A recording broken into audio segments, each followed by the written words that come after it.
विदेशीले यतिखेर take over गर्न सक्ने सम्भावना छ।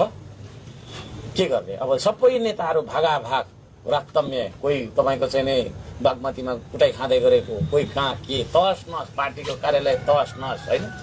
अब को आउने त, को शक्ति आउने त त्यहाँ कोही छैन है। कसले गरेको कसरी भयो भन्ने बारेमा कसैलाई त्यतिखेर तात्कालीन थाहा नभएको स्थिति होइन। त्यत्रो मान्छेहरूले भनिसकेपछि मलाई यसो लाग्यो होइन, म त यो देश बनाउन आएको मान्छे।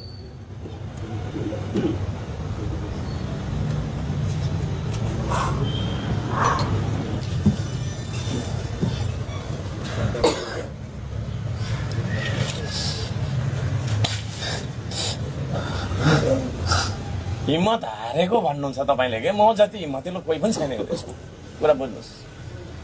तँलाई गोली लाग्न सक्छ भन्ने कुराहरू थियो त्यहाँ, ठिक छ लाग्छ भने मलाई लाग्छ, म त्यो उसमा निस्केँ। सबै मान्छे लुकिरहेको थियो नेता बनाउँदा त्यतिखेर,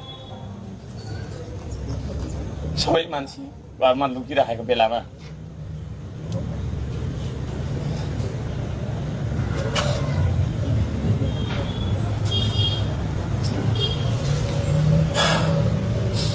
यो देशलाई